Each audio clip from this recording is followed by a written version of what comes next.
Pierre Nantel. C'est peut-être pas le Nantel le plus drôle au Québec, mais c'est le plus crédible pour parler politique. Vous écoutez Pierre Nantel. Quand arrivent les fêtes, il y a toujours de beaux moments à partager. Il y a toujours des belles nouvelles qui arrivent. Parfois, il y en a des moins belles. Entre autres, celle-ci, celle de la SPCA, les refuges d'animaux qui débordent. On en discute justement avec la directrice générale de la SPCA, Mme Laurence Massé. Bonjour, Mme Massé. Bonjour. C'est toujours, ça fait le cœur de lire ça. Comment expliquer que les refuges d'animaux débordent pendant le temps des fêtes? Parce que les gens s'en vont en vacances? En fait, cette année, c'est plutôt atypique. Habituellement, on a une grosse vague d'abandon autour du 1er juillet parce que, les déménagements, c'est une des causes principales d'abandon. Cette année, ce qu'on remarque, c'est que derrière chaque abandon, il y a une raison financière. Oh. Et ça, vous le savez comme moi, ça arrive à longueur d'année. Donc, c'est pour ça que cette année, on n'a pas vu de saison basse. À ce temps-ci de l'année, là, je vous dirais automne-hiver, on a un peu moins d'achalandage en refuge, alors que cette année, là, nos cages débordent. Et vous dites que c'est lié à des raisons financières, donc la situation économique en général ou la hausse des coûts liés à, j'allais dire, à la propriété, à la relation qu'on a avec un animal de compagnie? Un peu des deux. En fait, tout a augmenté. Donc, ça coûte plus cher pour une famille de se nourrir. Évidemment, c'est la même chose pour les animaux de compagnie. Quand on regarde juste la nourriture pour un animal de compagnie, les prix de détail ont augmenté entre 25 et 42% dans les dernières années. Donc, tout coûte plus cher. Attendez juste un instant, là. Attendez un instant. Madame Massé, vous dites que la nourriture pour animaux a subi une augmentation de 25 à 42% en 2 ans? Oui, dépendamment des marques, ça a vraiment significativement augmenté. Et moi, j'ai 2 chiens et je l'ai remarqué, les coûts ont augmenté et les quantités ont diminué. Donc, c'est vraiment difficile pour une famille de nourrir un animal de compagnie, d'en prendre soin. Et dans un contexte d'inflation, c'est encore plus difficile de mettre de l'argent de côté pour des imprévus médicaux. Mm-hmm. Donc, c'est souvent à ce moment-là là, qu'on voit des abandons au niveau des animaux de compagnie. Est-ce que au niveau des soins vétérinaire. Il n'y a pas là une espèce de situation dont on ne parle pas assez. Moi, je constate constamment une hausse des tarifs chez les vétérinaires. Est-ce que vous constatez la même chose? Oui, mais tout augmente. Tu sais, nous, on regarde au niveau du refuge. On a fait l'exercice là pour un médicament qu'on donne fréquemment à nos animaux en refuge. Ce qu'on a remarqué, c'est que cette molécule-là a augmenté de 22% son coût dans la dernière année. Donc, je comprends que tout subit de l'inflation. Donc, c'est normal que les vétérinaires chargent un petit peu plus cher année après année. Je pense que ce qui est atypique, c'est que les gens ne peuvent pas mettre d'argent de côté pour leurs animaux de compagnie. Et donc, dès qu'il y a un imprévu médical, là, plutôt salé, parce qu'on va se le dire, des imprévus médicaux, ça coûte cher, ben là, ils n'ont pas d'argent pour l'animal. Puis, c'est ça qui est arrivé il y a quelques jours. Il y a une famille qui est venue abandonner son animal de compagnie parce que là, ils devaient subir une chirurgie, puis c'était trop dispendieux pour eux. Ils avaient réussi à payer tous les soins de base, mais là, on arrivait à un moment où est-ce que c'était trop dispendieux, puis ils se sont vus dans l'obligation de l'abandonner. J'apprécie toute la bienveillance de votre part envers tout votre métier, votre milieu, vos animaux et même les vétérinaires. Mais moi, j'ai l'impression quand même qu'il y a beaucoup de transactions chez les vétérinaires, beaucoup de compagnies internationales qui font de l'acquisition d'une petite clinique joli cœur de vétérinaires dans un petit recoin quelque part et c'est acheté par des grandes compagnies puis les tarifs sont à la hausse. Je pense que c'est une action concertée. Faut s'en inquiéter. Un peu comme par exemple dans le milieu des pompes funèbres. Il y a beaucoup de petits salons funéraires qui se font acheter par des grands groupes, souvent américains, mais parfois européens. Je pense même que le groupe Nestlé est impliqué dans l'acquisition de différentes cliniques vétérinaires, ce qui fait monter les tarifs parce que les rendements doivent être là pour l'actionnaire. Mais ceci dit, il n'y a aucun doute que les vétérinaires qui font ce travail pour les bonnes raisons, entre autres ceux qui travaillent chez vous, se retrouvent donc avec des animaux qui ont besoin de soins, ont été abandonnés parce que la famille n'a pas les moyens, et vous vous retrouvez à devoir faire ces interventions-là si l'animal est en souffrance. Oui, puis si je peux faire du pouce sur cette intervention-là, en fait, nous, on peut travailler dans notre terrain de sable, je vous dirais. À la SPCA de Montréal, on a une équipe clinique d'environ 45 personnes. Donc, ça inclut des vétérinaires, des techniciens, techniciennes en santé animale, puis des aides techniciens, techniciennes. Ce sont jusqu'à présent des membres spécialisés qui ne sont pas accessibles au public. On a travaillé fort pour faire passer le projet de loi 67 et à compter de 2025, on va pouvoir ouvrir notre clinique vétérinaire vétérinaire à faible coût pour les gens à faible revenu. Quelle belle nouvelle. Donc, ça, c'est notre façon là, de contribuer, en fait, à cette hausse-là, puis de prévenir les abandons. Parce que ce qu'on se rend compte, effectivement, c'est que avant ce projet de loi-là, les vétérinaires qui travaillaient au sein d'OBNL, comme les nôtres, ne pouvaient pas offrir des soins aux animaux du public. Donc, quelqu'un qui amenait son animal pour une intervention médicale se voyait dans l'obligation de l'abandonner. Or, depuis le projet de loi, là, nous, on va profiter de ça pour rendre accessible notre équipe médicale aux animaux du public. C'est une magnifique nouvelle. Ça commence quand, ça? Ça va commencer, je vous dirais, en mars 2025. C'est tout près, parce que, évidemment, il faut organiser nos effectifs conséquemment. On s'attend à un bon volume. Ben, je vous félicite. Et dites-moi, comment une nouvelle législation comme ça arrive à voir le jour? Est-ce que c'est vous, c'est votre organisation qui avez sensibilisé des élus, des politiciennes, des politiciens pour faire cheminer ce projet de loi-là? Comment ça s'est passé? C'est une belle nouvelle, ça. Au sein de la SPCA de Montréal, on a une équipe de défense des animaux qui s'occupe de faire des affaires publiques, du lobbying, qui s'occupe de sensibiliser non pas seulement le public, mais les partis politiques. Donc, effectivement, ça fait partie de notre travail, ça fait partie de notre combat depuis plus de 155 ans, en fait, de faire changer les lois pour améliorer les conditions de vie des animaux. Wow! Ben alors, c'est toute une réussite. Moi qui parle souvent à quel point je évoque auprès des gens qui nous écoutent de parler à leurs élus pour obtenir certains enjeux les interpellent.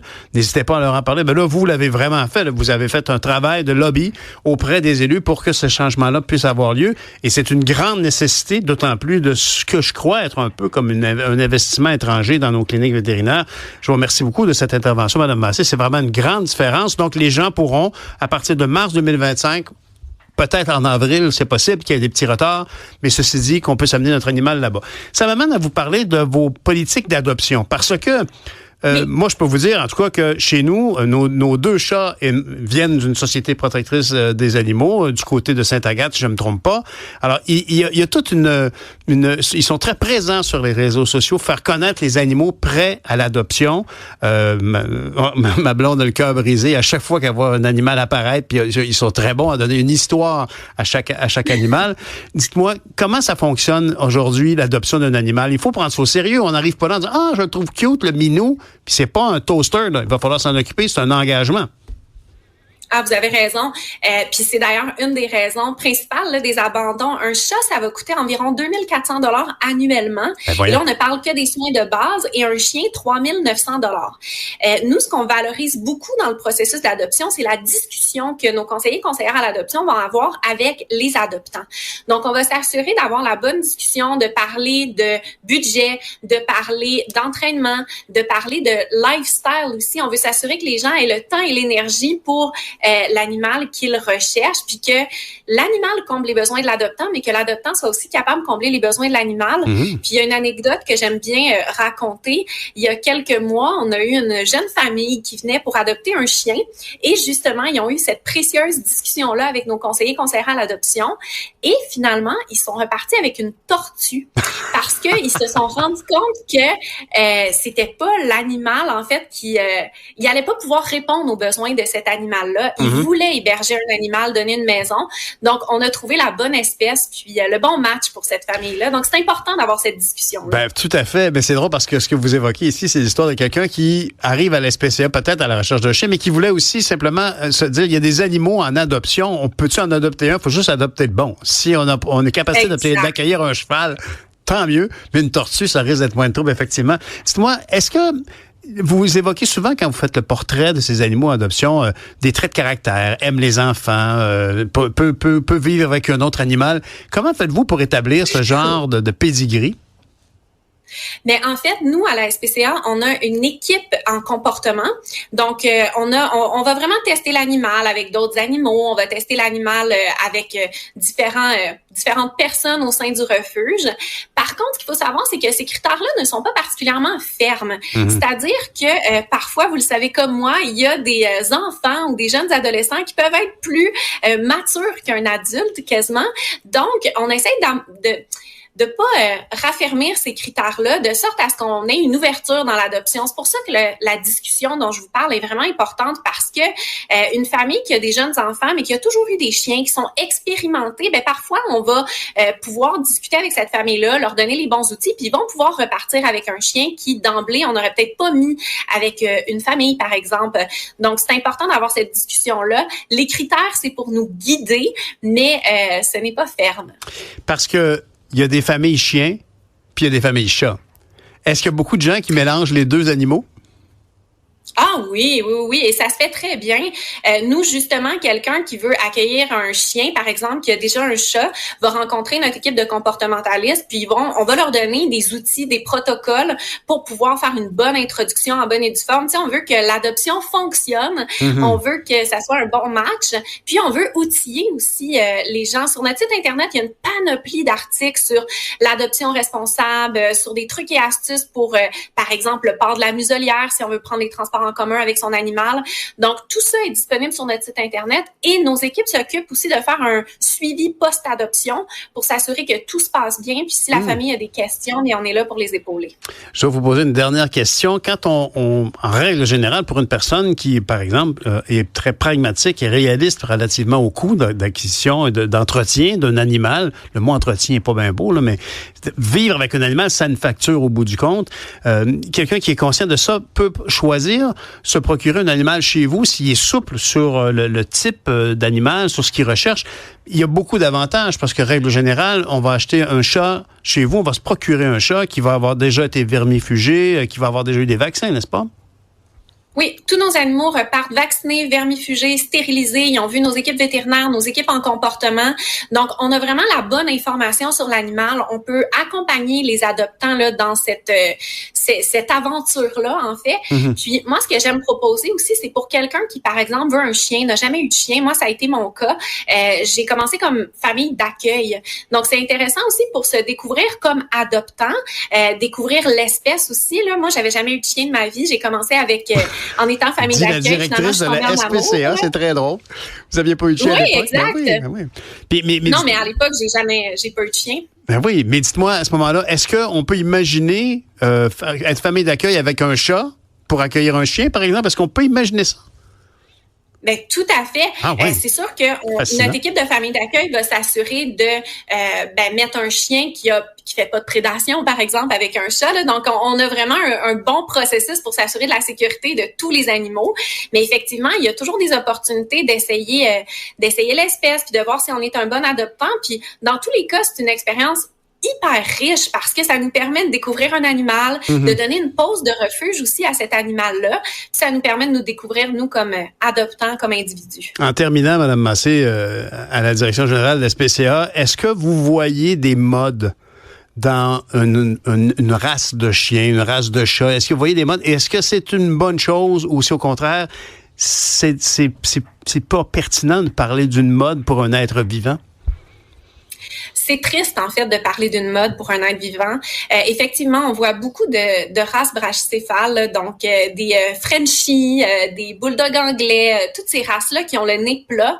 Malheureusement, c'est de la génétique qui a été conçue pour des standards de beauté. Mais nous, quand ces animaux-là arrivent à la SPCA de Montréal, ils ont de la difficulté à respirer.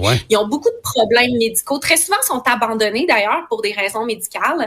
C'est des chiens qui sont génétiquement là vraiment modifiés, puis ça fait en sorte que l'animal n'est pas confortable dans son corps. Il y a plein de chirurgies qui doivent être faites pour qu'il soit confortable, pour élargir les narines, etc.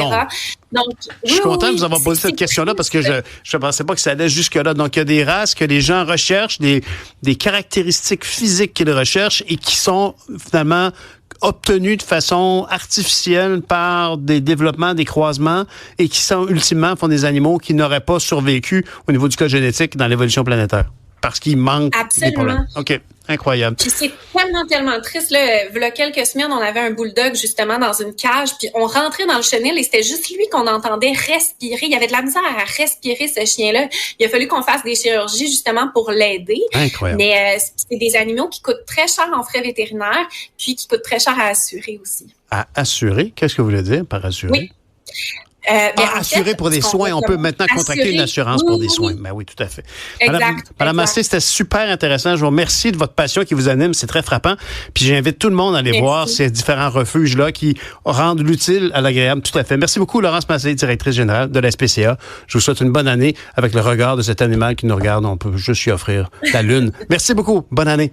Merci à vous. Bonne année.